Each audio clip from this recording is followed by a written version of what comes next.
Two. Hey everyone, I have a special guest today. She has a really, really cool personal story. It intersects through different ethnicities, different cultures, and different countries as well. So, Mhm. without further ado, Courtney, welcome to the Coptic Cave. How are you doing? I'm good. Thank you for having me. It's really exciting to be here with you, and I love the work you're doing. So thanks for having me. Thank you so much. Thank you so much. I know it took a little bit of time to get us here, it's been a crazy couple weeks, To say the least, it has been the craziest couple of weeks, maybe in the last 18 months. So it's been a lot. Yeah. So, let's talk a little bit about just you and your upbringing. Yeah. And then we're going to transition from that into basically life after October 7th because uh, you're in Australia, Hmm. and I have heard some of the craziest shit come out of Australia. Keeping it real. Yeah. I have heard some of the craziest Yeah. crap coming out of Australia. But before we get into that, I would love for you to just tell the audience a little bit about yourself, what life was like growing up, and Mhm. where life was taking you prior to October 7th. So if you don't mind, please. Yeah.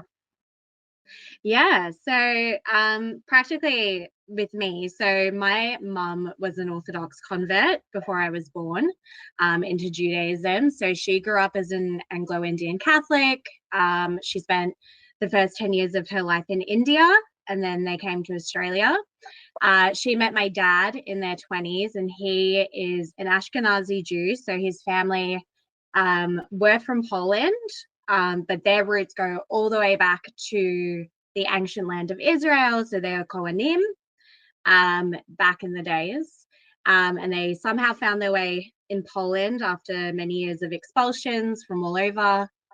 And so my mum met him and she converted to Orthodox. She had a really rough time converting, a lot of rejection from the Jewish community, which is actually really interesting because in Israel, when you convert, people are really accepting of you. You're like the highest to God in conversion. So anyway, we lived as Orthodox for a few years while I was growing up. I attended Orthodox schools. And then I went to a more Yiddish kind of school, so a more, I guess, Ashkenazi school at some point. And I never felt like I really belonged. I was this like kind of brown little chubby kid. And like there was maybe one other brown Jewish kid growing up. And I just always felt like a bit of an outsider because everyone was like really blonde and beautiful and like typical Ashkenazis. And I had a lot of identity crisis growing up because I didn't quite know if I fit more in the Anglo-Indian side of things or the more Jewish side of things. I eventually moved to like public schools, um, and I very much shed that Jewish part of me because it helped me fit in a lot better. I was very much the token kind of, people would call me the Hindu because I was an Indian Jew. I know. And it, like you kind of laugh it off as a kid. Yeah, you're like, yeah, Mhm. okay, cool. I'm the Hindu. I'm the token Indian Jew. Yeah. Um, and yeah, so I went through like a massive identity crisis probably between the age of 10 when I moved to public school until I eventually went to Israel when I was 22. So yeah, I used to really embrace the Anglo-Indian side of me. I used to go to a lot of like clubs that were like R&B clubs, and I would tell everyone I'm Anglo-Indian. I would very much omit that Jewish side of me, because the couple of times I told people I was Jewish, I was met with very bad reactions, like a lot of laughing in my face, like you're joking, right? Like you're a Jew. So I just found it easier to just not tell people that I was Jewish. That's sad. That's really sad. Yeah, I it was wanted to rough. ask you something since you were talking about it. You said Mm, that your father was a Cohen, right? yeah, And your mother was a convert. yeah. So when you were talking about how it was difficult for you in the beginning growing up, is that because Cohens aren't usually allowed to marry converts because they're part of the priestly class? Yeah, yeah. So my parents could not have a chuppah. They were married. They actually eloped because both of their families rejected their relationship. Um, Especially my dad's side of the family were really unhappy with him marrying a convert. And yeah, they had just a civil ceremony. They could never have a chuppah. They never got a ketubah, which is actually like just like kind of led to me. So I married a Jewish man, and it was really important for me to have a chuppah because of that. Because the ketubah is a sealing document that says you are a Jew. So yeah, it was definitely something massive for them that he was a sorry, he was a Okay, Kohanim, and they couldn't marry properly.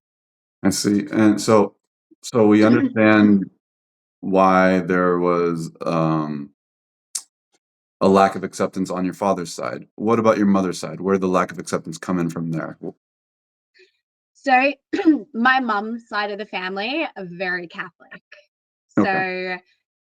So they are like super Catholic. They have like Jesus photos in their houses, and they go to church for Christmas. And so being Anglo-Indian, they come from like a background of colonialism in India, where the British came in, they married the Indian women a lot by force, and they brought in Catholicism. So my my mom's side of the family were very, very observant as Catholics, which gave my mum a massive identity crisis as well, obviously. Passed down from generation to generation. I know, right?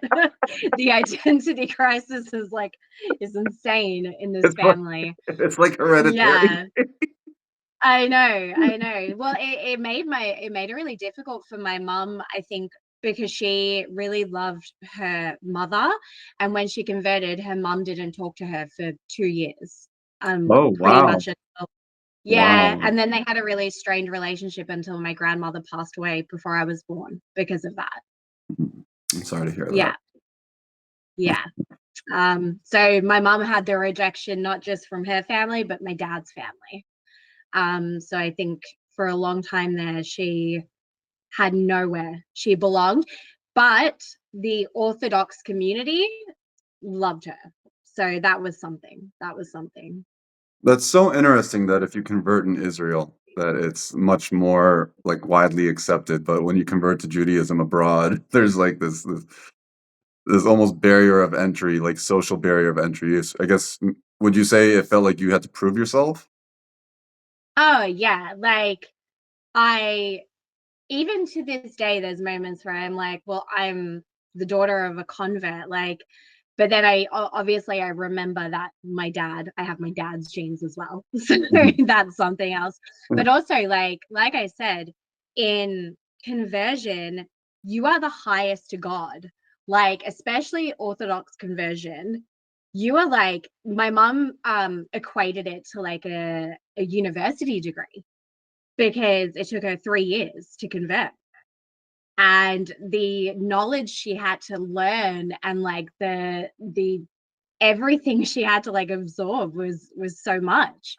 And so I also have to remind myself, like, she did that for me to make sure I was Jewish, which is so powerful to do that for your children. So I really like, she's not with us anymore, she died 10 years ago, but I never got a chance to thank her for that. Well, may her memory be a blessing for you and your family and your loved ones. Um, Yeah, I was yeah. curious about converting myself. Mm, Don't know really where I stand right now, but I'm more yeah, inclined to say I'm probably not going to convert. yeah. Because I just look at the It's rules, hard. man. I look at the rules and I'm like, yeah, I wasn't chosen for a reason. Like God knew what he was doing. But it's actually interesting you say that, because I truly believe that a soul knows it's Jewish. So you may not be born into this world a Jew, but like it's somewhere in your past, I believe in past lives, you were Jewish. Mhm. And I truly believe like my soul was chosen, and that's why my mom converted. So who knows? Maybe Mhm. one day you'll change your mind. Maybe it's always nice to just learn and attend shul. Like I'm not a super religious Yeah, person, but I love being there. It's just such a nice, positive environment, and so I yeah, get a lot of joy just yeah, being there. So yeah, 100%. shifting focus a little bit, we're Yeah. gonna fast forward a bit to October 7th. Um, Mm. it's a horrible day for you and every other person with a soul and a conscience, a heart. Um, what were you waking up to that day? So we had actually just come back from Israel like 3 days before. So we were there. We hadn't been back since COVID. So we moved here just before COVID from Israel. So we lived in Israel and then we moved back. And we had just arrived back and we were like filled with all this like positivity and inspiration and like love. And we're like, oh, like we missed Israel so much. And then we woke up that day and the time difference is about, I think at that time of year is about 7 or 8 hours. And so it was the afternoon here, and I opened my phone and I saw rockets fired into Israel, which was not uncommon at the time because Hamas was constantly firing rockets. And you're like, okay, okay, we're lucky we missed that. No running to the shelters. And then you just start seeing like the stories coming out of the Nova Festival, and you see words like infiltration and breaking the fences, and you're like, what the F is happening here? Um, and then I'm messaging like, my in-laws and my friends. I'm like, what's going on? And no one knew. No one knew what was going on at that moment. Um, so it was a lot. It was a lot of panic. A lot of panic. Yeah. And how would you say how would you describe the Australian government's response to October 7th? I mean, it was a lot of both sides, like anti-Semitism and Islamophobia at the same time. I mean, immediately after October 7th, it's really interesting. I had a guy at work come up to me and being like, wow, like what happened in Israel is so messed up. And this was on October 8th. He came in and said that. And I was like, give it a couple of days. I'm like, watch the world flip. Right now, there's a few people feeling sorry for us. And I'm like, wait for it. And I couldn't have been more right about the way the world flipped almost instantly. On October 8th, you had people at the Sydney Opera House screaming, like, gas the Jews. Yeah, I It remember was that. like instantaneous. There was mass protests. I had friends before October 7th that a few days after October 7th were having Palestinian flag painting sessions at their house.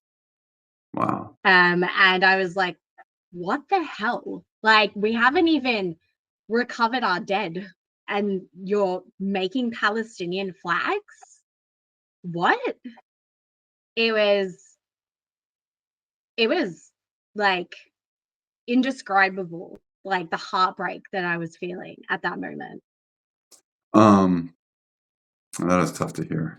Um, how long had Yeah. you been living in Australia by the time October 7th had happened? We had already been back here so it was nearly 4 years. Um, and yeah, like I said, we hadn't been back to Israel because COVID happened. Just in Melbourne, we had the biggest lockdown. We couldn't leave this country for like ages.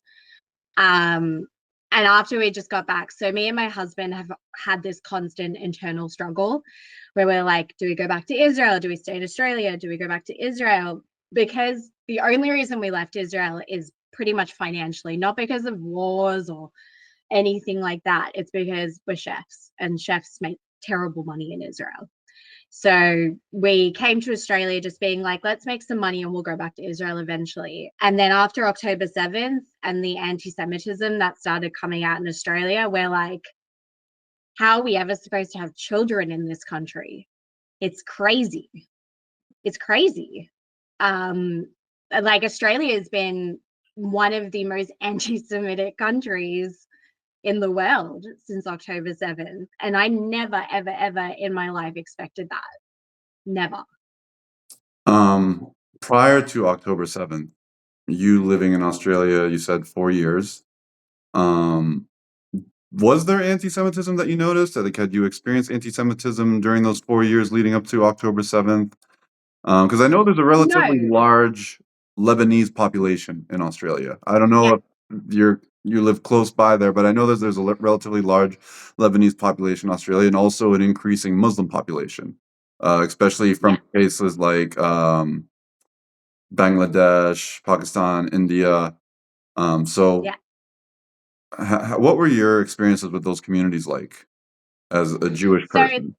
yeah. So like it was like I was saying. So like I was in Israel living there for 2 years, but prior to that, I was in Australia. My husband was in Israel before I met him. So I, like I said, I used to go to like the clubs, the R&B clubs, and that's where a lot of the other, I guess, brown people like myself would go. But they would be, so I often was told I look Lebanese, like when I would go Oh, to the for club. sure you do. Yeah. Absolutely you do. Like You would I would easily get, pass for Lebanese, Syrian, Persian, possibly yeah, I Egyptian, say although I I'm don't see it right now. But yeah, ethnically ambiguous. That's what I call yeah. myself. Because me and my cousin, she's Anglo-Indian, we used to play the game Guess Our Ethnicity when we would go out. And so people would be like, oh, what, like in Australia, especially if you're brown, people are like, oh, what ethnicity are you? What's your nasho? That's what we call your nationality. Um, and so people used to think I was like some kind of Arab country. That was my most common one. Um, and anyway, so yeah, I have this one specific story where my cousin had been dating a Muslim guy, my Anglo-Indian cousin, for 6 months. We met him at this club and she had been dating him. One night, I hadn't told them I was Jewish. I don't know, I just didn't feel like I needed to. I didn't know why. I didn't feel safe, but I just didn't at the time.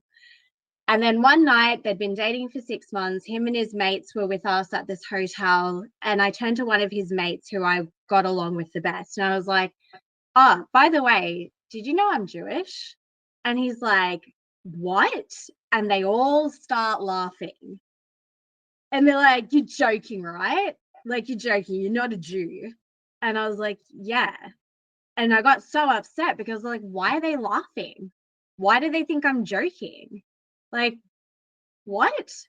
And that freaking broke my heart because I was like, I was trying to open up to them and they just laughed in my face. And it wasn't the first time, like, obviously, I'd had past experiences where I told people I'm Jewish. I had people scream free Palestine in my face back in like the mid like 2010s for saying I'm Jewish. And like, I guess this is why I stopped telling people I'm Jewish. um because a lot of the time they would be like free Palestine, and I didn't understand back then why they would do that to me. um and yeah, I remember feeling really rejected, and that's yeah, I guess why I didn't tell people I was Jewish. Of course, of course. And so, you had that experience. I'm sure there was anti-Semitism, but it was sort of like just below the surface. It hadn't reached its peak. But then October 7th happened, and Yeah, like I said, some of the craziest stuff that I heard being said was coming out of either Australia or Canada. I mean, the USA is crazy, but the USA is crazy. crazy by default. So, like, it's Yeah. we expect it from here. But places like Australia and Canada, they feel so people friendly. And I think I can't Mhm. remember who I heard this from, but someone told me that Australia is actually home to the third largest population of Holocaust survivors after Israel and the USA. Yeah. Yeah. Well, the tattooist of Auschwitz, I don't know if you heard of that book. That was a man that lives in Melbourne. So he was living here in Australia, and yeah, we have a lot of because like obviously the Ashkenazi community, we have a massive Ashkenazi community. It's probably the biggest Jewish population in Melbourne and Australia. And so yeah, we had a lot of Holocaust survivors. But I think the thing about Jewish communities and the diaspora is they like to keep to themselves, because I think we have this thing where we don't want to bother people with our Judaism. So we congregate in the same areas and we're just like, leave us alone, we'll leave you alone. Cool. So I think there's been a real lack of education about what Judaism is, why we have Israel, what the Holocaust was. It was barely touched on in school, like, you know. So, you know, I have my best friend didn't know until last year that 6 million Jews died in the Holocaust. She's an Aussie. So I was like, I know. I was like, you didn't know 6 million Jews died in the Holocaust? I was like, I thought this was like basic knowledge of the Holocaust, but Yeah, apparently not. yeah, that's what you would think. Like I know. I I know. remember being taken to the Holocaust Museum. I was like 15 or Yeah. 16 years old. It was part of the school. It was like you had to go in order to, I think, graduate, or pass that year. And I don't know. Growing up, it was something that was sort of drilled into us, like the Holocaust, 6 million Jews, and then there were 6 million other people as well who were killed. So around 11, 12 million total. But Yeah. it is crazy today where you see like how little knowledge people don't even know about Anne Frank today. Like they really don't know, and it's insane. Yeah. I think it's why it's made it so easy for people to compare the constant war that's happening with Gaza to the Holocaust, because they don't quite grasp what the Holocaust was and it what it meant for Jewish people. We were the number one target. So that's I think that's where we've gone so wrong in Australia. I don't know about Canada, is that we haven't educated people enough about the Holocaust. It's such a small part of our curriculum. Unless you go to like a Jewish school, no one's talking about it. Have you like have you or anybody in your community experienced violence since October 7th? No one I know personally. There has been people in the Jewish community that have. Um, I it took me a long time past October 7th to start being quite vocal, because I was scared of being doxxed. There was 600 Australian Jews in that were doxxed online, and I was so scared of that because my personal safety is obviously important. Um, but I work in a super progressive area in Melbourne, and it took me such a long time to start wearing my pin and my Magen David because I was so scared. Like the amount of kafirs that I see walk into where I work a day is just mind-boggling. It's always a white person, always. It's always a white person. And they're Um, buying it off Amazon, but by the way. Their kefiyas are oh, made in China. you can buy it from Shein, and I can tell you the Uyghurs in China are probably making those. Um, and now I am loud and proud. And if you want to come to me and come to my face, but you know what? A lot of them, when they're in an individual setting and not in a group, they won't. They won't do it. So yeah, I personally have not experienced violence, but I am no longer afraid of it. I think if you want to come at me, you're just proving my point of why I was afraid. So after you started showing your pride in your Judaism and your support for the hostages, what was the reaction? Like, did you get any reactions? It's it's interesting because I think a lot of people around me, like especially in my working environment, are scared to talk about it. um, because a lot of them were very much on the other side of things. Not the people very close to me, but a couple of people I worked with tried to start a fundraiser through work for it, and that didn't happen. And I actually had a person I was working with that wore her Free Palestine badge on our break. And I talked to my boss about it. I'm like, that makes me uncomfortable. And he's like, I'm not going to stop political like statements at work because like I want to foster an environment where people feel comfortable to talk about their politics. And that's when I was like, you know what? I'm going to start wearing my hostage badge then. And now I wear it everywhere in work. Like, I was like, it's not a political statement, but if you're not going to like make me feel comfortable, I want to put it in everyone else's face why this war is happening. I like that. I'm glad you did that. Um, Yeah. did you, we know that, there's shitty people, unfortunately, shitty people everywhere. And the anti-Semites, they're really, really loud. But in the midst of all that hatred, did you experience any moments of solidarity, any moments of outreach? Yeah, absolutely. I have had people message me on Instagram, even when I wasn't as like loud, just people that I knew from the past, like in my life before October 7th, just telling me how much they stand with the Jewish community and how they can see what's happening and like not even both siding, which I really, really appreciate.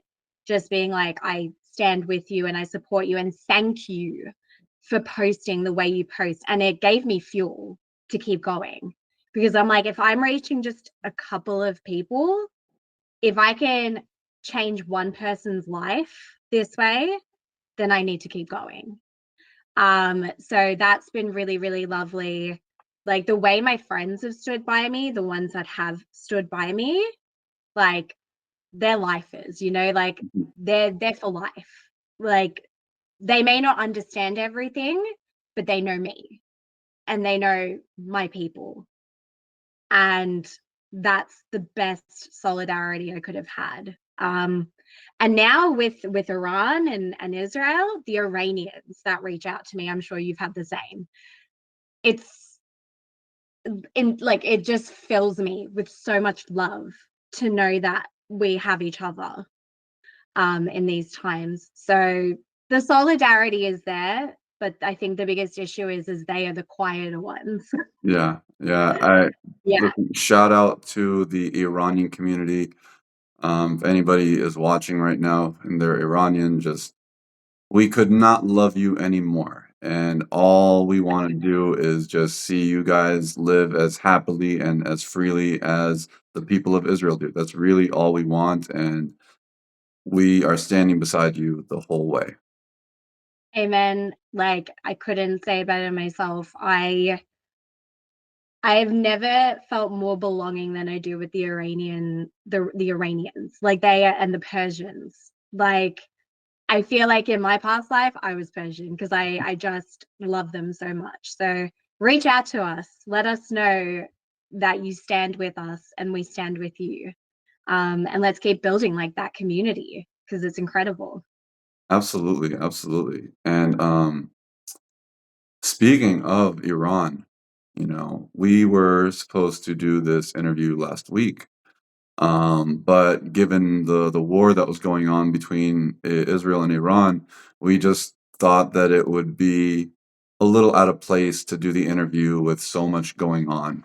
And as I'm speaking to you today, it hasn't even been a full 24 hours since the ceasefire was declared. And I mean, Yeah. Iran violated the ceasefire within an hour and killed people within hours. You're living abroad in Australia. You're away from your spiritual homeland. Um, what's that like for you to watch the footage and the images coming out of Israel in this back and forth war with Iran, I mean, it must be heart-wrenching because these are scenes that we've never seen before in Israel. We've just never seen it. And so for us, I mean, I can only speak for myself, but it was really tough to watch this footage. I mean, I try my best to avoid war footage just because I don't think it's really good for a person's psyche, their mentality, or their soul. But man, like the scenes that were coming out of Israel for the past, what was it, a week and a half, 2 weeks, it was heart-wrenching, especially the scenes from the Soroka Hospital in Beersheba, the apartment building in Bet Yam, and Yeah. it was really difficult. Tell me what's that experience like for you? There's been some of the most complex emotions I think that I felt in the last week or 12 days, I guess, that I think I felt this entire time because first of all, I was overcome with guilt because I felt that I needed to be there, even if it was scary and like the horrible things that are happening. And I know how lucky I am that I was not experiencing that. I actually was there for the first Iranian missile attack last October. I got stuck at a train station, and that was one of the up there with the most intense experiences of my life. Like watching the missiles going over the station and landing and exploding, like you could see it, and the Iron Dome intercepting. I was like watching it, and I can't. That was like not even a fraction, like that was not even a fraction of what was happening right now. Like that was nothing compared to what happened now. And that was so intense. And like I have so much family there. I have my sister, I have cousins, my in-laws, all the friends that I have there. And all I wanted to do was be with them in this moment. Um, and I felt guilty that I was so safe here comparatively. And just the exhaustion that I think we felt in the diaspora, waking up, just checking the news all day long, what's happening. You see an apartment building get hit, and you're like, was that my sister's? Was that my friend's building? Like, as an Israeli and a Jew, you know someone who knows someone who has lost their home, without a doubt. And I've just never seen something like it in Israel. You have such a sense of security when you're there because we have the Iron Dome, we have the IDF, we have such good security, and this was like indescribable what it was like to see that. And I know you said you don't like to watch war footage, but for me, sometimes I need to see it because it's how I make sure that I am connected to it and I'm not taking myself out of it. Which is, it may sound strange, but it's the only way that I know that I am like with my people. So yeah, it was freaking rough, and I don't think this is the end. Just like Hamas all had all these ceasefires, but they were constantly breaking them. I I have no doubt Iran's going to do the same. The regime is going to do the same. They're a death cult and they're gonna act the way a death cult usually does. That's just the reality of it. Yeah, Yeah, it's really tough to watch that stuff. I every morning when I woke up, I would call or text or send a voice message to all my friends in Israel, just checking up on them, and I always miss a few. So then at night before I go to sleep, since I know they're just getting their day started, I do it again, and it's so difficult. It's yeah. beyond difficult. Like, what do Um, you say to someone like, how you going? Like, obviously they're not going good. It's like it's shit. It's just shit. There's no other way of saying it. One of my friends, I was gonna ask her, "How's your day going?" And I'm like, "You know how her day's going." It was probably like the second or third time she's had to run into a bomb shelter, with her kids, and it's I saw pictures of my friend's kids literally in the bomb shelter. It's their dog. It's so sad. I know. Ugh. I know. Seeing um, like little children all huddled up in these little makeshift beds in bomb shelters. And you're like, this is not how we should be living our lives. Like, this, if this regime was non-existent, the world would be such a different place. Hmm. Yeah. And so, would you say that you feel safer when you're in Israel than you do as a Jewish person in Australia? Yeah. Yeah. It was the first time I went to Israel. I think I've mentioned this to you before. I went on birthright on Tiglit, and I was just going for the free flight to Europe. So I was like, yeah, sick, like going to birthright, whatever, Israel. But I was like so excited for Europe. And then I got to Israel and I saw the Magen David at the end of the wing of the plane as we flew over Tel Aviv.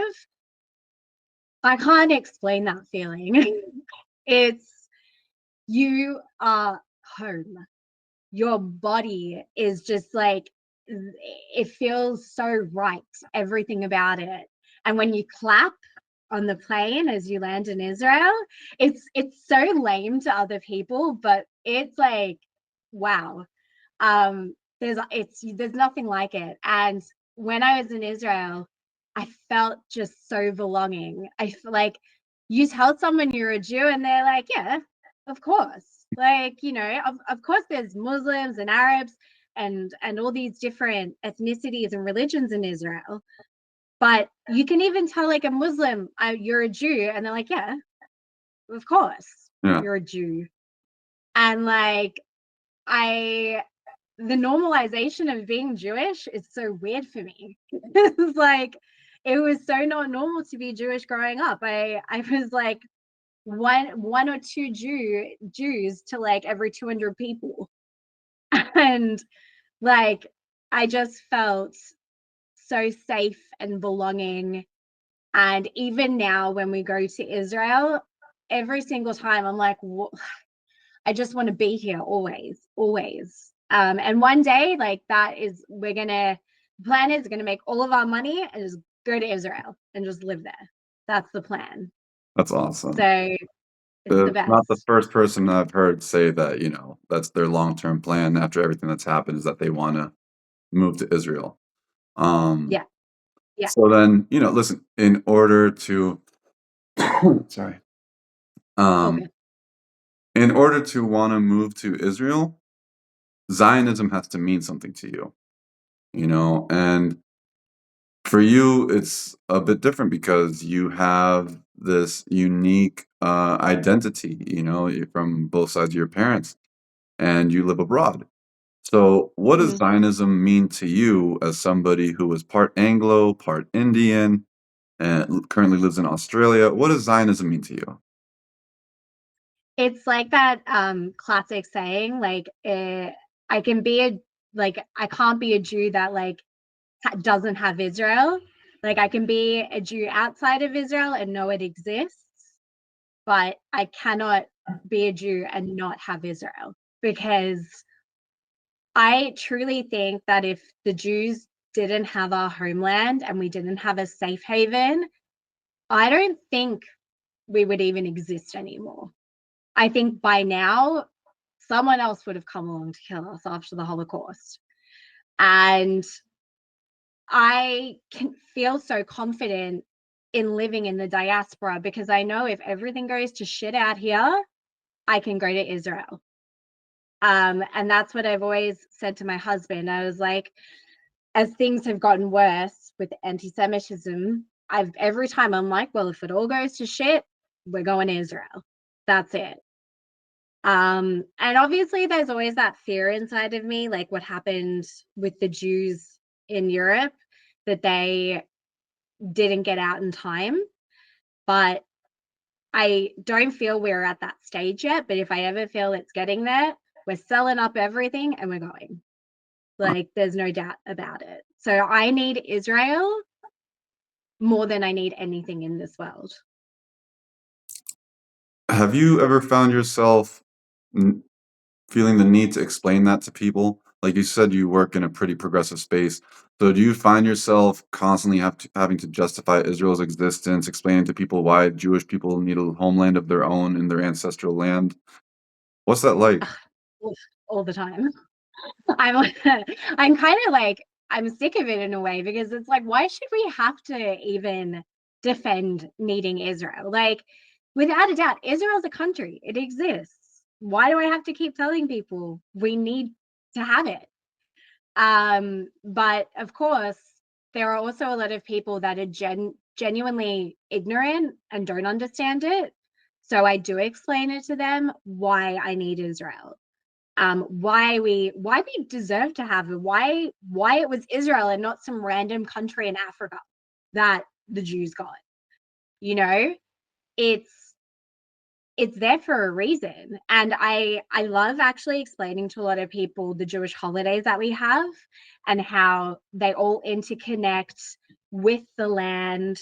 The I guess the magic that although Jews are spread throughout the diaspora, like we somehow maintained the same core religion and beliefs, but we like changed it up depending where we ended up in the world.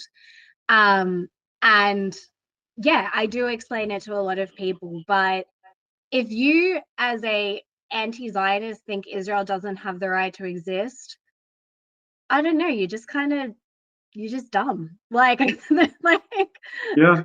what to say about it. I'm gonna stop interacting with you if you just think Israel doesn't have the right to exist. What's the point of this conversation? It's not a legitimate debate anymore. You're just dumb and you need to go educate yourself. And it's also like, even the term anti-Zionist is weird because I don't know if there's another dressed up term to describe the desire to destroy another country. Like I literally can't think of any other national aspiration that seeks out to destroy another country and has a title, anti-Zionism. I don't know anybody that's trying to destroy Australia. I don't know anybody that's trying to Yep. destroy Egypt, India, Japan, Ireland, and they don't even have a word for it. Nobody would be like anti. Just so Yeah. stupid. Yeah. And it's so interesting because I feel like Jews get the most like individual terms for us. Like it's always for the Jews that we get these really special words Hmm. to hate us even more. Um and like I cannot be fooled. If you're an anti-Zionist, you're an anti-Semite. It's pure, plain and simple. There were these stickers going around in Australia, Zionism is terrorism. And I'm just like, what about Islamism? I'm like, Zionists are not blowing up churches and ramming cars into people and shooting up places and stabbing random people in the streets. What about Islamism? And it's this whole deflection of Zionism is being equated to Islamism, but no one's talking about Islamism because that's Islamophobic, right? Yeah, So like Jews are very special because everyone really uniquely hates us and they don't even know why. yeah. I mean, I think anti-Zionism is crazy on another level because I will get called a Nazi, okay, for Mm. supporting Israel, and then a minute later, I will get a DM saying Heil Hitler. So, like, make it make sense, man. Make it make sense. I can't be both. You can't say I'm both. I know. Like the Holocaust invasion is just wild. Like I think I saw Cynthia Nixon, like that actress, Oh, Jesus. saying like how she's so irrelevant, but how like Gaza's like the Holocaust, and I'm like, do you like we were talking about earlier? Do you even know what the Holocaust was to even say something like that? I'm like, it's not comparative. The Holocaust is not comparative to anything else, and it should never be. So stop using it to compare it to what's happening right now. I mean, there's that part of them that there is that segment of the population that is generally like genuinely ignorant about the Holocaust, and so they're out of their own ignorance they think that they can create a comparison. But then there's the segment of the population, they know damn right what the Holocaust was about, and they're purposely weaponizing Jewish trauma to hurt Jewish people Yeah. even more because they know, I want to believe that at their core, they know that Jewish people are good people. They know that Jewish people have contributed a lot to the world and that Yeah. there's a certain level of altruism that exists within the Mm. Jewish community that I have to say they're almost altruistic to a fault. Yeah. Like that Yeah. altruism comes back and hurts them in the end, right? You get it. And it's so when I hear the comparisons being made between Gaza and the Holocaust or Gaza and Auschwitz, it just, especially nowadays, it strikes me as a you are just illiterate when it comes to history. You don't know what Yeah. you're talking about. Or the other option is you're just a unique type of evil. Yeah. Yeah. Essentially, like, I guess in every generation, people have found Jews to be a unique type of evil. It's blood libel and it's always existed. And this is what we're facing now in this generation. Um, but it's definitely, yeah, like the people, I lost that train of thought. But it's, yeah, like with the Holocaust, I think people can't quite understand just like the level of like trauma that that has built for Jews and what it feels to us to do that to us. Like I'm desensitized to it now when people message me calling me a Nazi, but there are definitely Jews out there where their families escaped the Holocaust. My family escaped like by the tiniest bit. So my great grandfather was a communist, and he had heard that Hitler was coming after communists, not Jews. And so they fled to Russia, thinking that he was coming after the communists. And then they got to Russia to find out he was coming after the communists, but mainly the Jews. Mhm. So, like, to be called a Nazi, like as a Jew, is just like, dude, that is like so untrue. And I think also, I came back to that train of thought. I think it's a lot of jealousy towards the Jewish community. Um, I think people are really lacking community in the West now. So the best way to unite people is the hatred of Jews.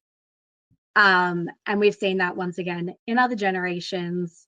If you can get a bunch of people to come together and hate the Jews, they'll feel really good about themselves, Dr. Annette unfortunately. Wolf touched on that a little bit actually. She said, anytime there is a crisis of identity or a crisis of community, the first resort is to go after the Jewish people. And it Absolutely. occurs throughout history. It really is. If you analyze history, it is a recurring theme throughout history. Anytime there is some sort of crisis, the Jewish people are the first ones to bear the consequences of that atmosphere of uncertainty. Absolutely. Because, like, I can see from the outside perspective why people can hate us because we are really good at community. We are really good at overcoming traumas and like steering away from a victim mentality and going into how can we rebuild from this. And like, there's very few people that can move on like that in the world, peoples. Like, we're still so stuck on the past in so much of the West that no one is saying, how can we move on and build a better future? They're just constantly apologizing for the past. Whereas Jews were like, that happened. How do we move forward? Mhm. And I can see why people like hate us for it. Doesn't make it right. But I'm like, yeah, well, you just pick up and move on. That's life. So we are getting towards the end of our interview. I'm going to wrap it up soon, but this is the question that I have to ask everybody. And this is sort of the question that everybody is sort of really, just waiting to hear the answer. This is the part that, everybody has their own answer. What does Yeah. Israel mean to you, Courtney? Israel means I am free to live in this world no matter where I am because I know that I've always got a home. I always have a community I always have people that will back me up. If I'm in Israel and I don't have anywhere to go for a Shabbat, someone will have you to their house, a complete stranger. And even in the diaspora, it's the same with the Jewish community. If you don't have somewhere to go, you always have a home. So Israel is like the living and breathing Jewish community on a big scale. And there's nothing like it. It's just, it's home and it's warm and it's like coming into a hug. And I can't explain that to just a regular person because I don't think they could ever understand what that feels like as a as just a Westerner or a non-Jew, you know. Um, you feel safe, and that's what it is. It's safety and freedom. Well, as somebody who used to hate Israel, I wish I could just give you and everybody in Israel a big hug because really my heart feels for you. And I wish I could give the Iranian community a hug because I know they're hurting right now. But Yeah. Courtney, thank you so much. Thank you so much for this Thank interview. And you. thank you for being patient with me too. Like No, thank you for being patient with me. Like it's been a rough time for all of us. So I really appreciate you having me, and it's been really nice to chat about everything. you were delightful. Thank you so much. I would love to have you on again in the Thank future. Everybody, Yes, her name is Courtney. She's amazing. Please follow up on her. Courtney, once again, thank you so much. thank you. Thank you so much.